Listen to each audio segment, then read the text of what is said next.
loh papa ini agamanya apa sih gitu kan. Terus papa bilang, ya papa udah muslim lah kayak gitu. Terus dia bilang dia mau masuk agama Islam, tapi saya nggak bolehin karena saya nggak suka sama agama Islam. Kalau saya disuruh milih, jelas saya lebih milih Allah daripada kamu. Boleh nggak kalau saya ikut sholat kamu? Terus dia bilang boleh. Terus dia menjelaskan kalau sholat subuh itu 2 rakaat. Saya ikut sholat dia.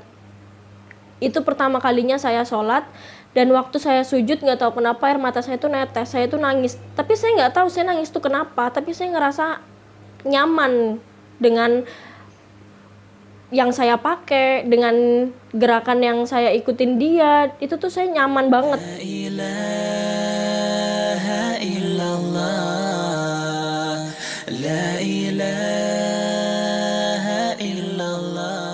Assalamualaikum warahmatullahi wabarakatuh. Nama saya Fen Claudia Lidar, saya seorang mualaf. Saya mualaf di tahun 2018.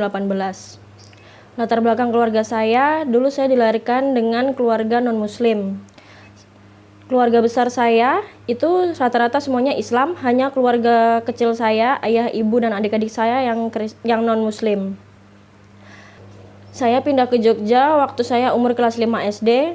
Setelah saya tinggal di Jogja itu, saya dan keluarga saya sudah jarang beribadah di agama saya terdahulu.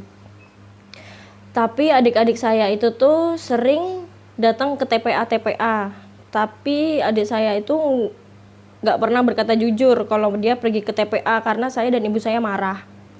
Adik saya sukanya berangkat TPA, kalau ditanya dia pergi kemana, jawabannya dia pergi main, padahal dia berangkat TPA.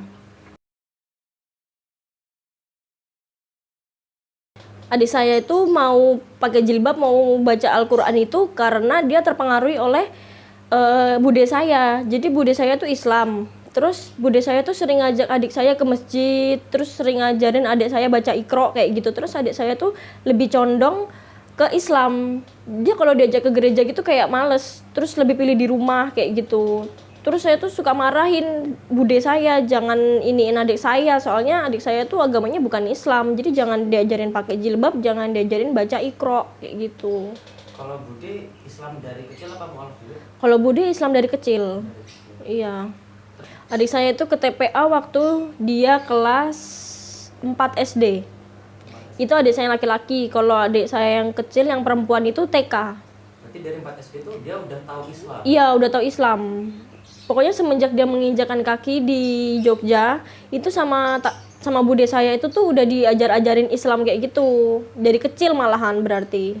Terus Mbak Fen ini karena benci Islam jadi kayak melarang adik gitu ya? Iya, saya benci Islam waktu itu. Soalnya yang saya lihat contohnya kayak bude saya itu sukanya ngejok-ngejokin adik saya biar masuk Islam kayak gitu. Terus saya nggak suka lihat orang Islam, nggak tahu kenapa, karena menurut saya orangnya ribet dulu tuh. Ribetnya gimana, Pak? Ribetnya kayak kalau lagi pergi sama orang Islam gitu ya, lagi enak-enak jalan-jalan santai-santai gitu, tiba-tiba minta aku sholat dulu deh gitu kan, kita nggak enak ya nunggunya. Jadi saya tuh nggak suka gitu dulu sama orang Islam. Terus juga saya tuh punya temen yang orang Islam banyak. Saya tuh nggak benci sama orangnya, tapi saya cuma benci sama agamanya gitu. Itu tahun berapa Pak bencinya itu? Itu dari saya SD. Dari SD berarti kira-kira Dari saya kelas SD kelas 5 sampai saya SMA lulus, sampai saya selesai SMA. Lalu ketika mualaf itu umur SMA atau udah? Mualaf itu saya umur 19 tahun. SMA berarti setelah lulus SMA? Iya. Singkat cerita, ibu saya udah meninggal. Terus saya pindah ke Kalimantan. Di Kalimantan, ayah saya menikah lagi dengan seorang perempuan beragama Muslim, dan ayah saya masuk ke agama Muslim. Tapi adik-adik saya dan saya belum masuk ke agama tersebut, belum masuk ke agama Islam.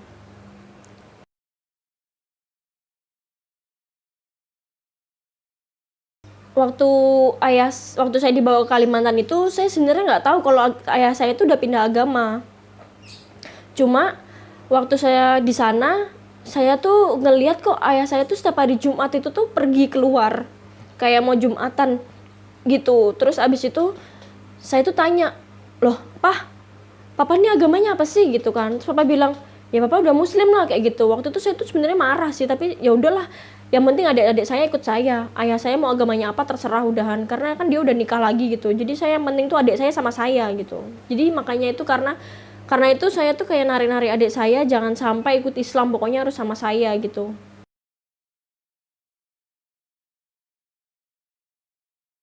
Saya masa bodoh kalau sama ibu tiri saya itu, karena saya emang nggak terlalu klop sama dia. Kayak dia mau agamanya apa itu terserah dia. Bahkan nenek dari ibu dari ibu tiri saya itu tuh haji gitu. Jadi kayak dia tuh sering beliin adik saya gamis, beliin adik saya perlengkapan sholat. Itu tuh kayak bikin saya tuh gedek ada di situ, kayak ini apaan sih kok kayak gini gitu. Lalu ketika udah mualaf mbaknya, apakah berubah sikapnya sama beliau-beliau? Alhamdulillah kalau udah mualaf ini saya malah berterima kasih sama mereka. Karena kalau tanpa mereka pasti adik-adik saya sekarang nggak tahu lah gimana jadinya. Saya juga nggak tahu gimana jadinya gitu. Sebenarnya adik-adik saya itu sudah tertarik dengan Islam dan sudah mau masuk Islam, tapi tidak saya bolehkan karena saya benci sama Islam. Selalu saya tarik-tarik adik saya agar jangan masuk ke Islam. Setelah itu adik saya bersekolah di sekolah negeri, dan adik saya waktu sekolah itu tuh pengen pakai jilbab sekolahnya, tapi karena saya nggak bolehin, jadi adik saya itu ngumpet-ngumpet. Ceritanya itu waktu itu adik saya itu ternyata sudah sekolah pakai jilbab, tapi saya nggak tahu karena adik saya selalu berangkat sebelum saya bangun tidur. Adik saya dan ayah saya itu tuh bersekongkol, jadi sebelum saya bangun adik saya udah harus berangkat sekolah. Waktu itu adik saya belum berangkat, tapi saya udah bangun tidur. Waktu adik saya udah mau berangkat, udah pakai jilbab, itu saya langsung panggil dia, saya tarik dia, terus saya copot jilbabnya, terus saya marah. Terus adik saya di situ nangis, terus dia bilang dia mau masuk agama Islam, tapi saya nggak bolehin karena saya nggak suka sama agama Islam. Setelah itu waktu saya bongkar tas adik saya, ternyata di dalam tas adik saya itu ada Al-Quran. Al-Qurannya langsung saya keluarin. Waktu itu saya lempar ke kasur. Setelah itu adik saya nangis, terus dia nggak mau berangkat sekolah karena nggak pakai jilbab. Tapi karena saya marah, jadi adik saya ngikutin saya untuk nggak sekolah dulu. Jadi ceritanya dulu tuh saya tuh mau menikah. Terus sebelum pernikahan itu saya udah ngikutin pernikahan itu selama 3 bulan, dan tahun itu tuh harusnya saya sudah menikah. Berarti itu ketika mau menikah masih non-Islam? Masih non-Islam. Berarti ngikutin pranikah itu dari agama terdahulu. Pranikah non-Islam itu? Iya. Terus abis itu saya waktu itu ngekos di sebelah rumah calon suami saya itu. Nah terus waktu itu dia itu ceritanya nggak punya HP. Jadi kalau dia WhatsAppan sama temennya itu pakai HP adiknya. Waktu itu saya keluar sama adiknya, terus adiknya tuh bilang ke saya, Mbak, Mas Bram itu minta diajarin temennya sholat kayak gitu. Terus saya kaget karena sebelumnya tuh sering lihat dia itu tuh nonton kajian-kajian Ustadz Abdul Somad, kajian-kajian Ustadz itu di rumahnya. Tapi sih ngiranya nggak sampai dia berniat untuk masuk Islam. Saya kira dia cuma kepo aja gitu. Akhirnya waktu itu saya minta ketemu sama dia jam 1 malam. Terus saya tanya sama dia agamanya apa. Terus dia bilang, dia pertamanya diem dulu. Terus abis itu saya tanya lagi, kamu agamanya apa? Terus dia bilang, saya Islam. Dia bilang kayak gitu. Terus akhirnya saya bilang, loh gimana sih, kan kita mau menikah kayak gitu. Terus abis itu dia bilang, emang kenapa gitu. Akhirnya saya bilang, ya udah deh, maaf aku nggak bisa lanjut kalau sama orang yang beda agama. Saya nggak mau menikah sama orang yang beda agama. Terus waktu itu kan kita masih pacaran. Terus abis itu dia bilang, ya udah, saya juga di agama saya juga nggak boleh pacaran. Dia bilang kayak gitu. Terus dia bilang, kalau saya disuruh milih, jelas saya lebih milih Allah daripada kamu. Waktu itu saya sakit hati. Itu yang ngomong calonnya mbak? Calon suami saya itu Udah mualaf itu? Udah mualaf, tapi baru syahadat dari dia sama temennya gitu. Terus abis itu saya pulang, besoknya saya pindah kos. Abis itu saya lost contact sama dia selama 2 bulan. itu saya kerja, alhamdulillahnya lingkungan kerja saya itu semuanya orang Islam. Karena dia kekeh sama agama Islam itu sampai dia mau meninggalkan saya, itu jadi tanda tanya besar buat saya. Kenapa dia selama ini, kenapa dia bisa-bisanya ngomong kayak gitu sama saya, dia lebih milih Islam daripada saya. Sedangkan biasanya tuh saya tuh kayak di nomor satuin gitu sama dia. Akhirnya saya pisah sama dia, lost contact selama 2 bulan. Selama 2 bulan itu saya introspeksi diri, saya ngekos, saya tinggal di tempat teman saya, tapi teman saya tuh non muslim.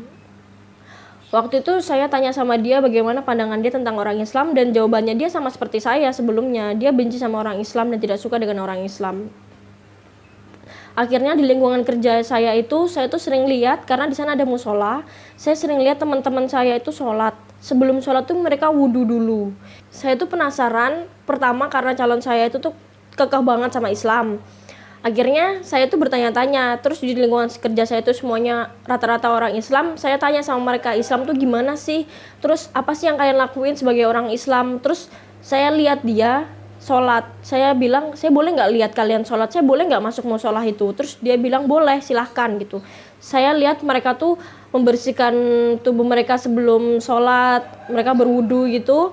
Saya tuh ngerasa kayak, oh ini ya sebenarnya tuh emang kalau kita mau bertemu sama Tuhan kita tuh emang kita harusnya membersihkan diri kita dulu gitu. Terus mereka sholat dengan khusyuknya, itu buat saya tuh kayak, kok ini tuh cara berdoa mereka tuh lebih baik daripada agama saya sebelumnya gitu, lebih khusyuk gitu. Akhirnya waktu pulang itu saya nggak balik ke tempat teman saya, tapi saya nginep di teman kerja saya. Waktu itu saya minta dia buat kasih tahu saya apa itu tentang Islam. Setelah itu dia kasih tahu saya tentang Islam itu seperti apa. Terus saya tanya Iqra itu seperti apa. Terus dia ngasih tahu saya. Terus saya tanya kalau sholat tuh bacaannya apa aja sih. Terus saya tanya sholat tuh ada berapa kali dalam satu hari. Dia menjelaskan sampai saya tuh penasaran banget. Saya tanya sama dia, boleh nggak kalau saya ikut sholat kamu? Terus dia bilang boleh. Terus dia menjelaskan kalau sholat subuh itu 2 rakaat. Saya ikut sholat dia. Itu pertama kalinya saya sholat, dan waktu saya sujud nggak tahu kenapa air mata saya tuh netes, saya tuh nangis. Tapi saya nggak tahu saya nangis tuh kenapa. Tapi saya ngerasa nyaman dengan yang saya pakai, dengan gerakan yang saya ikutin dia. Itu tuh saya nyaman banget.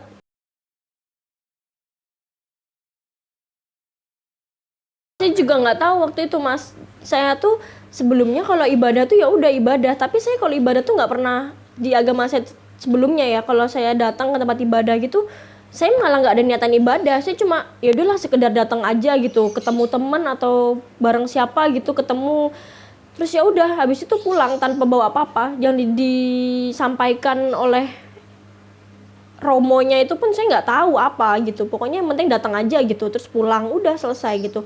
Tapi waktu saya sholat ini tuh saya ngerasa kayak apa ya, saya tuh sujud gitu, kayak nggak tahu, saya juga sedih, tiba-tiba sedih, terus saya nangis, terus teman saya tanya, loh kenapa kamu kok tadi nangis gitu? Saya juga nggak tahu kenapa saya nangis, saya bilang kayak gitu. Terus saya boleh nggak pinjam jilbab kamu gitu? Terus dia bilang boleh, dia gitu. Terus habis itu saya cobain jilbabnya, habis itu saya bilang boleh nggak kalau besok kerja saya pinjam jilbab kamu? Terus dia bilang beneran, dia bilang gitu, iya beneran saya mau pakai jilbab gitu. Terus dia bilang boleh gitu. Waktu itu terus saya tanya kenapa sih di Islam tuh harus pakai jilbab? Terus dia menjelaskan kalau ini tuh kepala dan rambut itu adalah aurat dan harus ditutup gitu. Terus saya tuh kayak langsung oh gitu. Terus semenjak hari itu saya pakai jilbab dan saya nggak mau copot. Belum muslim. Sampai teman-teman saya tuh bilang, loh gimana sih orang belum Islam kok udah pakai jilbab gitu? Terus saya bilang boleh nggak sih sebenarnya gitu? Dia bilang ya boleh, dia bilang kayak gitu. Tapi ternyata di Injil sebelum saya muslim, di Injil agama saya terdahulu pun kalau kita mau berdoa itu diwajibkan untuk menutup kepala. Itu berapa lama Mbak? Jadi ketika pakai jilbab sampai waktu itu berapa lama? Sekitar setengah tahun. Setengah tahun pakai jilbab belum mual? Iya.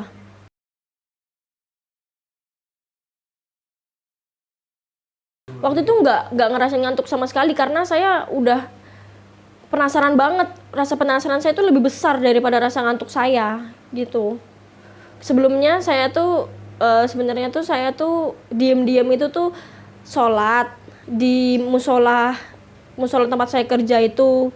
Saya ngikutin gerakannya dia tapi saya nggak pakai mukena gitu. Terus teman saya itu yang nggak sholat, dia tanya, kamu ngapain, dia bilang kayak gitu. Terus saya cuma bilang, enggak kok, nggak apa-apa, cuma nyoba-nyoba aja, saya bilang kayak gitu. Terus akhirnya saya nginep di rumah teman saya itu sampai beberapa hari. Dan kebetulan di tempat kerja saya itu ada seorang ibu juga. Ibunya tuh semangat banget karena saya tuh tanya-tanya tentang Islam gitu. Dia tuh bawain saya beberapa buku, dia bawain saya panduan Islam gitu. Terus akhirnya saya tuh penasaran. Terus saya ngontek calon calon suami saya itu, saya kontak dia, apa sih yang membuat dia Islam gitu. Terus dia tuh menjelaskan Islam tuh seperti apa. Terus dia suruh saya buka Injil yang dia taruh di rumahnya. Waktu itu saya ke rumahnya, saya buka, saya baca, dan itu tuh benar-benar buat saya kaget. Waktu itu yang pertama kali saya buka itu tuh yang dilarang memakan babi. Itu tuh saya benar-benar kaget karena di keluarga saya kalau perayaan itu tuh saya malah pesta babi, saya makan babi gitu. Jadi saya kaget. Terus abis itu diceritakan juga kalau Tuhan kita itu sebelumnya itu tuh, Tuhan sebelum agama saya itu tuh pernah berdoa dengan cara bersujud, dan sebelum berdoa itu membersihkan badannya sama seperti wudhu. Dan itu membuat saya tuh, saya udah goyah gitu sama agama saya. Akhirnya saya dibimbing sama teman-teman saya yang Islam itu, kemudian saya udah mulai tertarik sama Islam.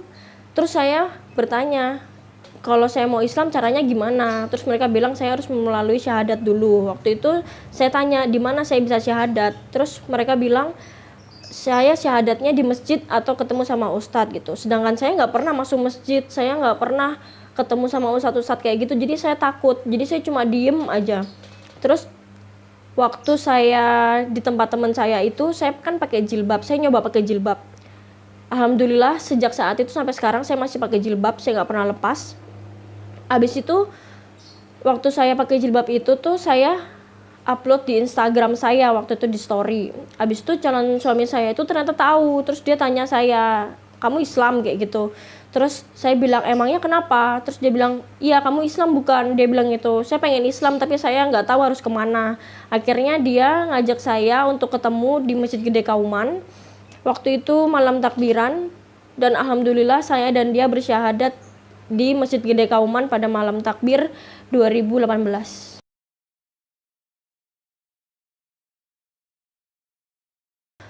Rata-rata tuh yang paling berat itu sebenarnya lingkungan saya, karena lingkungan saya itu kan teman-teman yang di sekolah non muslim.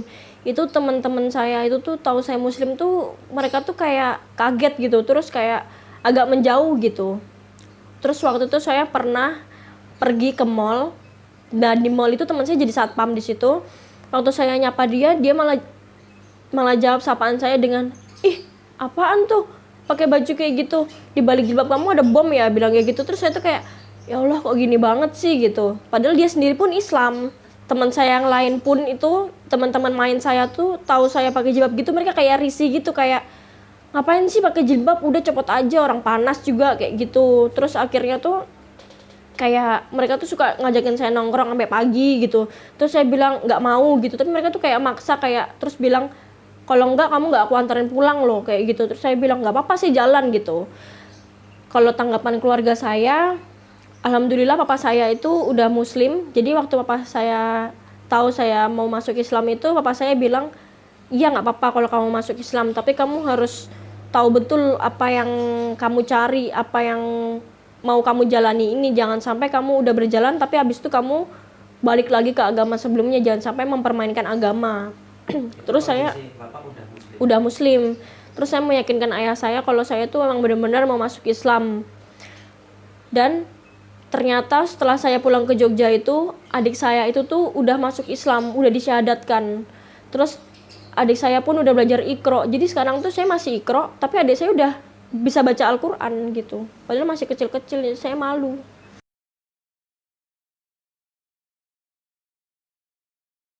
Waktu saya udah mualaf itu, saya ngerasa lebih enjoy menjalani hidup. Saya ngerasa kayak eh, ini yang saya cari gitu, kayak saya kehilangan orang-orang terdahulu, saya kehilangan semua yang saya punya dahulu, tapi saya tuh mendapatkan semuanya tuh yang lebih dari apa yang saya punya kemarin, kayak orang-orang yang lebih baik, yang lebih mengajarkan saya ke tempat yang lebih baik, menambah kalau saya salah gitu diingetin, dinasehatin, tapi dengan cara yang baik. Setelah saya masuk Islam pun saya tuh nggak dilepas gitu aja gitu. Saya tuh dibimbing ikro, dibimbing untuk ikut kajian, untuk menambah ilmu.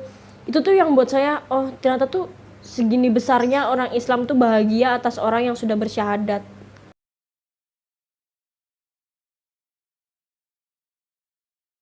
Kalau untuk teman-teman yang mualaf, yang lagi kesulitan dengan lingkungannya, dengan keluarganya, yang disingkirkan, menurut saya yang harus kita lakukan adalah sabar dan ceritakan semuanya pada Allah. Pasti Allah akan membantu kita. Dan jangan takut untuk kehilangan orang-orang itu, karena Allah pasti akan menggantinya dengan orang-orang yang lebih baik dari itu. Sekian dari saya, semoga dapat menginspirasi teman-teman semuanya. Dan untuk kalian, jangan lupa untuk subscribe MCY Channel, supaya channel ini semakin berkembang dan dapat bermanfaat bagi kita semua.